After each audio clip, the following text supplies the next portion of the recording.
The coronavirus pandemic is impacting all dimensions of our lives. As we consider the challenges and opportunities raised by the pandemic, we need to ask ourselves one question: how do I come out of this better equipped to handle the environment we will face over the next few years? How we beat the challenges and take advantages of the opportunities is a question for individuals, teams, and organisations. Dr. Rose Trevelyan is well placed to provide guidance to help us answer this question. Rose is an experienced practitioner and consultant and a facilitator in our short courses on leadership and resilience. This workshop is being recorded and will be available on our website. The chat function is also operating, so feel free to participate via that function, which should be at the bottom of your screen. I now hand over to Rose. Thanks, Tony, and hello to everybody. It's great to see so many of you with us today, which I think is an indication of how important this topic is today more than ever. So as Tony said, I've been working with executives on leadership development for 20 years in business schools and as a consultant. And what occurs to me is, however great our skills in strategic thinking or designing organisations or motivating our staff, the ones who stand out for me are the ones who have a strong core, a sense of self, and an ability to roll with the punches and come out on top. And that is about resilience. So that's an attribute I've become increasingly interested in over the last few years. So what we wanted to do today in the short time we have is to share with you some ideas that come from the latest management literature, as well as my own experiences, that we hope will help you stay strong, stay resilient. And these are thought starters only, given the short time we've got. So if you're interested to explore more, there are a whole suite of programs here at Macquarie Business School to support your development. So let me start by sharing with you my view of resilience, recognizing that people have different perspectives on this topic. So for me, resilience is about being able to stay strong and agile and persisting in your endeavours when there are challenges in your working world. It's about staying focused to make good decisions and staying in the game, working through setbacks. So a common acronym that you may have heard is being used in many different business settings is that the world we're operating in is more and more VUCA. What do we mean by VUCA? VUCA is an acronym, stands for 4 different attributes of our business context. So a VUCA world is one where we're faced with volatility, where there's volatility in the market, for example, sudden highs and lows in demand, or new competitors coming and going, or perhaps volatility in your cost base. Uncertainty is, that can relate to what does tomorrow hold? Will our business model be valid in the future? Industries or supply chains and organisations are complex. We can't always predict the consequences of our actions because of the multiple interdependencies or ecosystems that exist. And then often the rules and messages that we live by are ambiguous. We aren't quite clear how to act or what people want from us. So given these elements, our role as leaders is to be able to find a way through, and that requires resilience. Can we be agile, or do we draw down the shutters and dig in? Can we stay strong, or do we blow in the wind with all the change? Can we lean into our complex challenges, or do we give up? And of course, with the current crisis around coronavirus, our personal and business resilience is being tested more than ever. So for me personally, there is uncertainty around how we can best connect with executives to support their learning without face-to-face facilitation.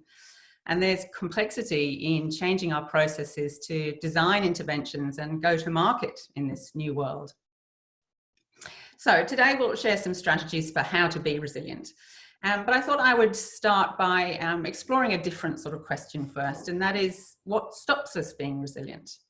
If we are aware of our constraints, aware of what holds us back, and we can minimise those constraints, we'll get more value out of the proactive resilience strategies that we have.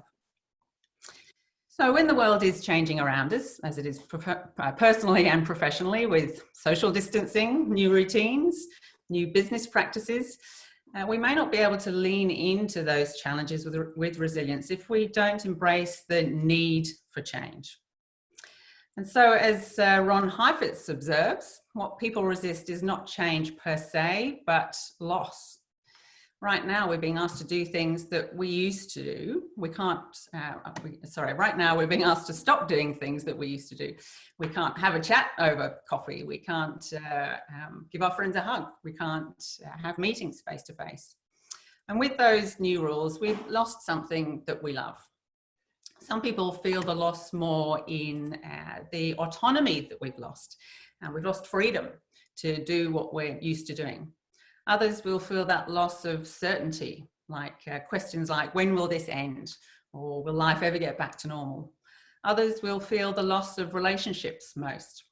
In a work setting, changing routines and practices might make some people feel less credible. How will my customers take me seriously over Zoom when I've got kids playing in the background? And for others, it's the real or perceived loss of power that they feel the most. Perhaps some of their team have been redeployed to elsewhere in the organisation.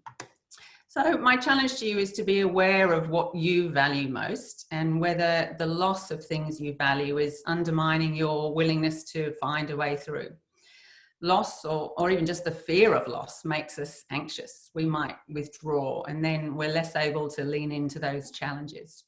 So are you hanging on to the world before coronavirus, or do you accept the losses and find the resolve to focus instead of, and so that you can then operate effectively?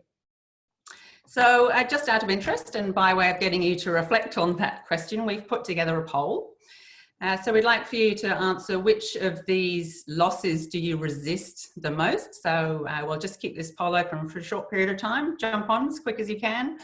Another way of asking this question perhaps is, which of these do you value most? Terrific. So we've got lots of answers coming in. I'll just give you another couple of seconds to add your view. Which of these things do you resist the most? All right, we'll go with what we've got there. So the polling says that the things that people value most are relationships. And so when the world is changing around us, we're losing some of those relationships, or the nature of our working relationships are changing. That can be something that might make us feel a bit more anxious or a bit more withdrawn. So I guess our challenge is to look for the relationships that we can preserve, or find new relationships in the new way of working if that's something that's important to us. For others, autonomy is important, certainty is important. So can we find ways to compensate for what's potentially lost in the new ways of working? Okay, so related to this idea of loss is some ideas that we can use from psychology. So our psychologist friends have got some great insights that I think are helpful to understand what might get in the way of us being resilient. And what they observe is that when we're faced with challenges, we may go through different psychological states. Often the first one is a sense of denial. So for example, with coronavirus, at the outset, many world leaders looked at the tragedy unfolding in Wuhan and said, it won't happen to us. We're in great shape, even after we saw some of the first cases showing up outside China. We also often blame others when faced with seemingly insurmountable challenges. So poor consultants like me often get the blame around coronavirus. You may even remember hearing phrases like it's a Chinese virus. And we also, even if we understand what's going on, there may be a sense of disorientation. So for example, what does social distancing mean? A lot of people are asking that. Or what is an essential service? So we can feel quite confused. But the more positive responses that we're obviously aiming towards are acceptance and action. And I'm sure you've all read some of the wonderful messages coming out of China from workers or teachers about how they've learnt to accept the lockdown and let go of old routines. I've certainly got a lot of inspiration from that. So what we want to do is be aware if we're getting stuck in any of these early phases and look to move through as nimbly as we can. This graph also aligns with what the neuroscientists are telling us about the brain and the way it works, that essentially it's wired to be lazy so that it can be as efficient as possible given all the stuff the brain has to do. So if it can, it'll find excuses to maintain the status quo.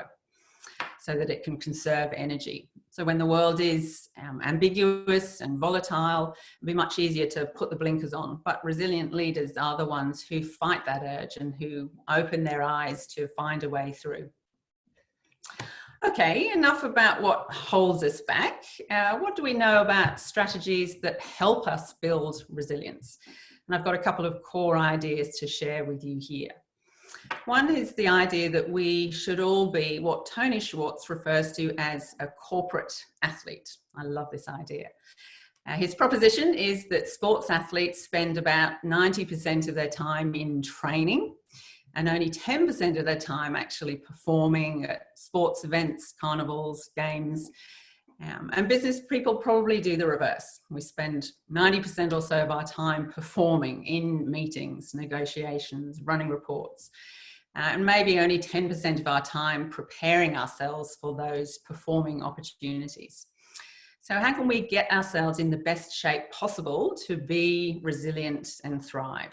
And he advocates for building energy in these three ways.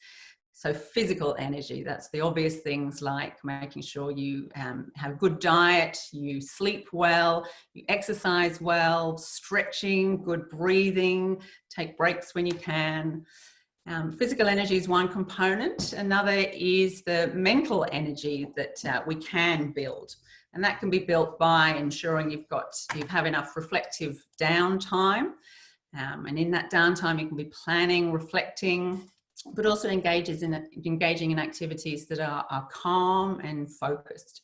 Practicing mindfulness, for example, or even doing creative activities. That's a great way to build energy. And you can do those both in work and outside of work. I listened to an interview with Andy Penn recently from Telstra, and he spoke about making sure he always found time to draw and paint. So mental energy can also be drained when we're easily distracted, always multitasking. So again, find opportunities to be calm and focused in what we do throughout our working day and outside. And then there's also emotional and spiritual energy, which can be built by focusing on the meaning of what we do at work. A phrase I heard recently, which stuck with me, is that a manager's job is to give meaning to the work of their staff. Love that. Equally, we can find meaning in our own work ourselves. I'm sure many of you have heard of or watched Simon Sinek's TED Talks, Start With Why. He encourages companies to be clear on why they exist, what value they offer. So I use the same thinking to coach leaders and executives to be clear on their own personal why story. Why do you do what you do in your role? What gets you out of bed in the morning? Another favourite of mine is Bill George's work on finding your true north. What are the values that guide you in your decisions and interactions? And being clear on these things creates an authenticity, which gives us that emotional and spiritual energy. Emotional energy can also be built through finding connections with colleagues, reach out to other people, or simple routines like appreciating what's good in the world, appreciating the little things, but also being kind to ourselves, finding opportunities to reward ourselves, treat ourselves. That can help build our emotional energy. So when things do get us down and drain our emotional energy, we can also think about how to maybe reframe upsetting situations, or forgive, or find opportunities in the challenges that we face. Those things can also drain our energy if we don't handle them well. So again, we thought we'd do a quick poll to see which types of energy people are good at. So which do you think you manage best? Is it the physical energy? Is it the emotional energy? Is it the mental energy? And if you found the chat function on Zoom and you'd be willing to share, maybe you could give us some ideas around how you manage either of those types of energy. But the main thing we'd love to hear from you on the poll is which do you think you do manage best?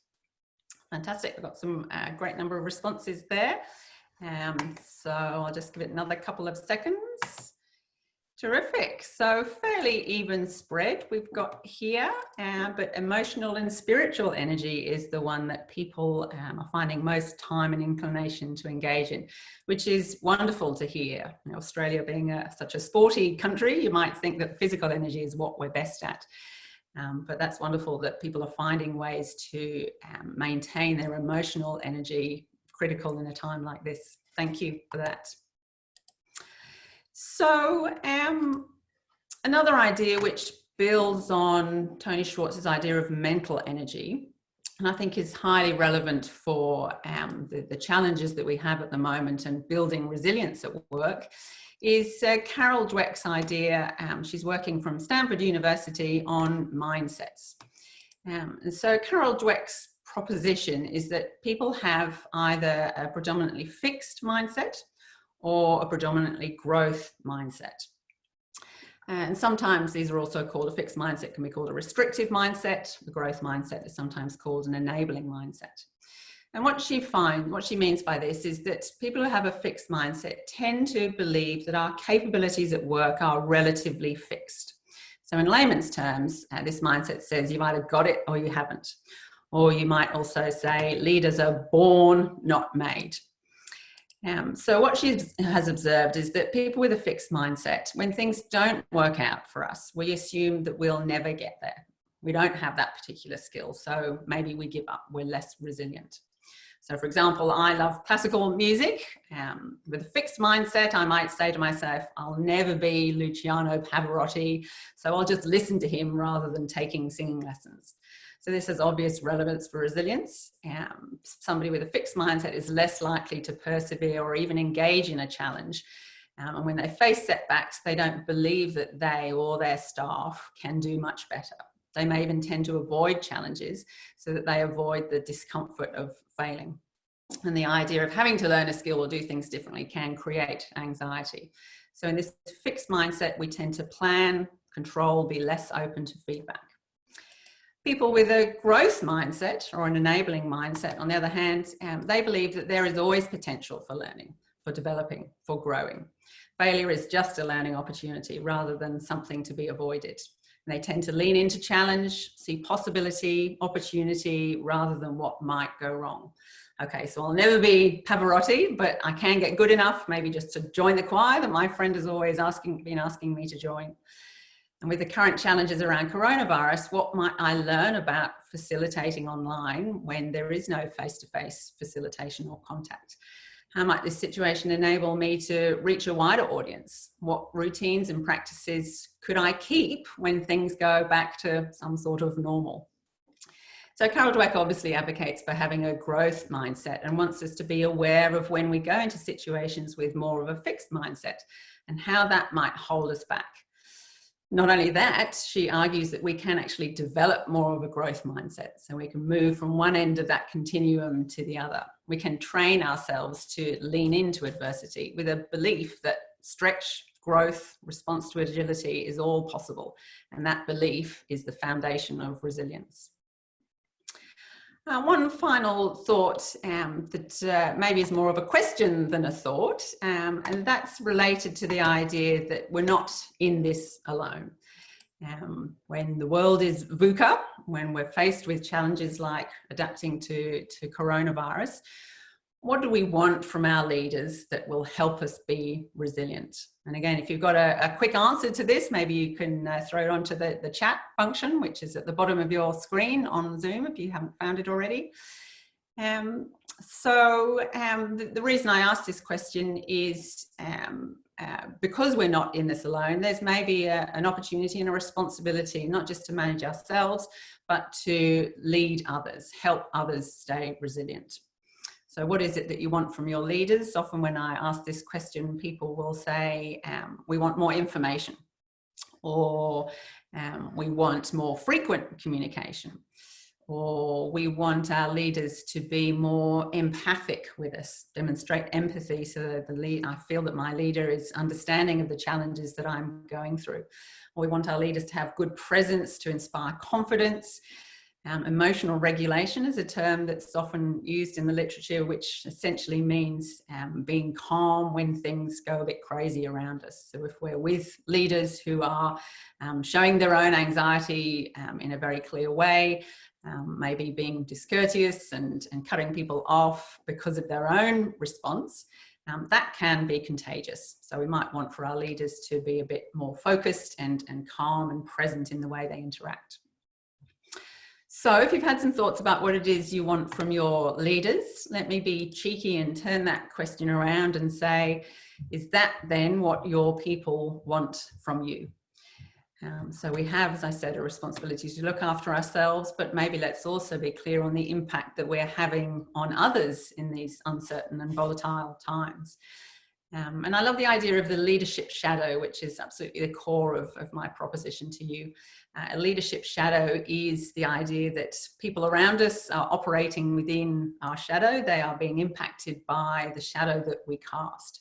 So you create the environment that helps or possibly hinders other people be resilient. If you want your leader to give you confidence and information, then your staff are probably looking for the same from you. So how can you support their resilience? So just to sum up, and then we're going to go to an opportunity for questions and comments. We've talked about the characteristics of the world that we're living and working in now, VUCA, those 4 elements of the business environment, which we're experiencing in spades right now with coronavirus. And then I've talked about the benefit of being aware of why you might back away from leaning into the challenges that are on our plate. And that might be because we are afraid of things that we'll lose, or we're actually experiencing loss. There are human processes of dealing with those losses that we need to work through in order to take action. And then that we can prepare ourselves to be in a great shape to be resilient, building our energy, our physical energy, our mental energy, our emotional, spiritual energy, just as professional sports athletes do. And then also that those with a growth mindset are generally more resilient. So we will explore all of these ideas and more in the program that I run at Macquarie Business School, Resilience at Work, but there are also a whole suite of other programs, and if you're interested, please do reach out.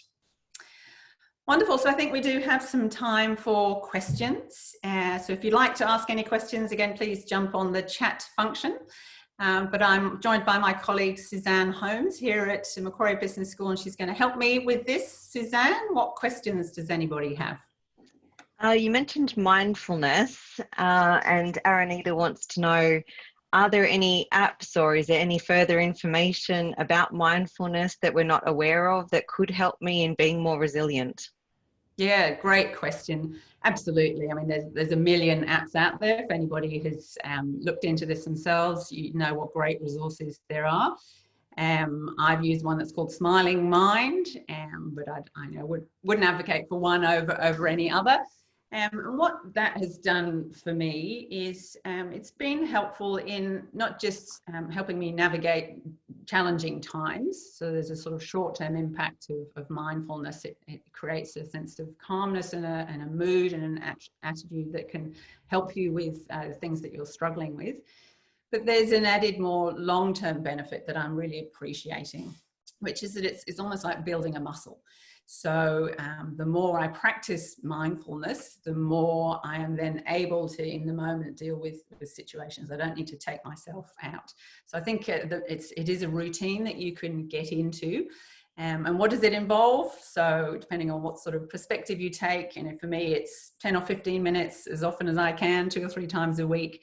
And I use various tracks, and it's just about focusing on your body initially, your breathing, and then also focusing on your thoughts. And it gives you an ability to just take a step back.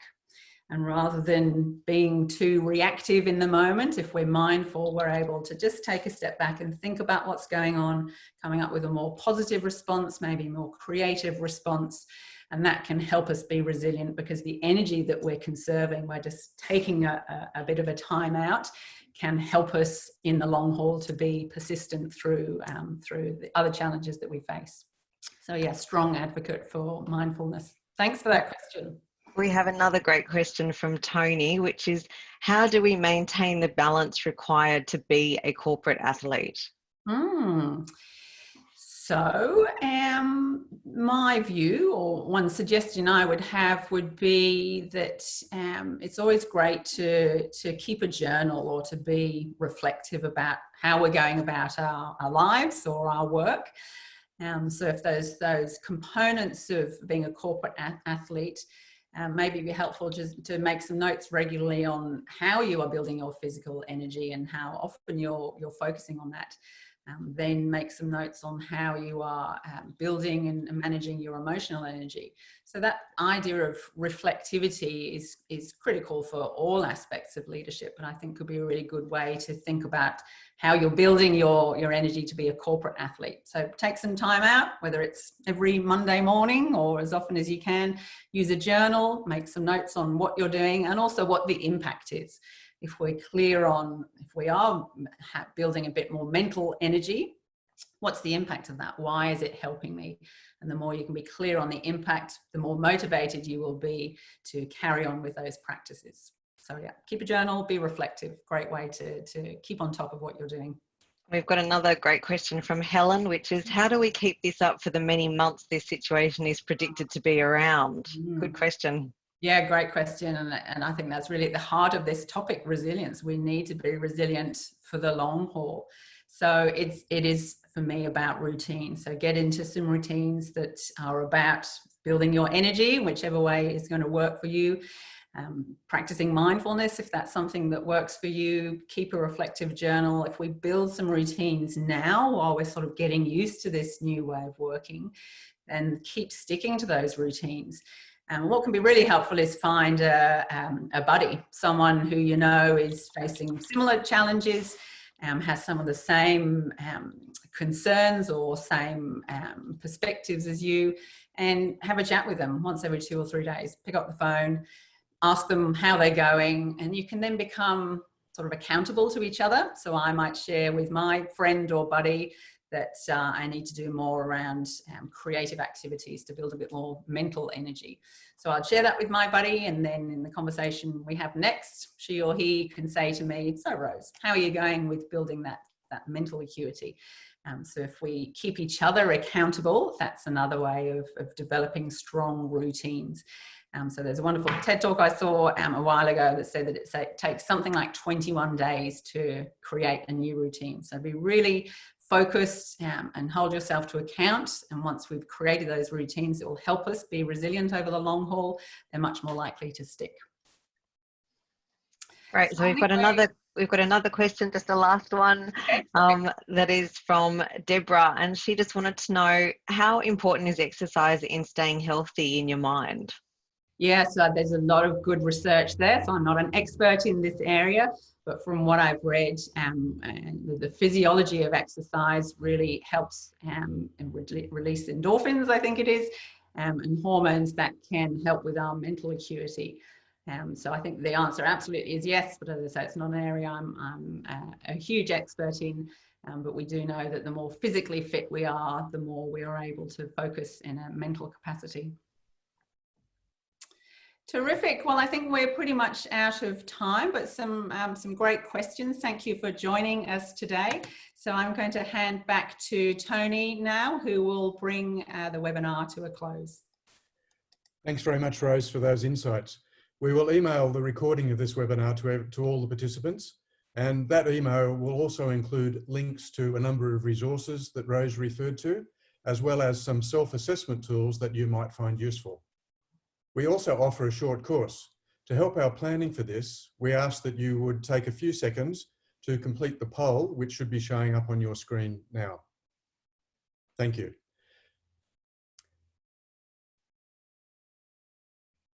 Thanks everyone for participating. Keep your eye out for our next webinar on managing change. Otherwise, we hope that you all stay well and stay resilient.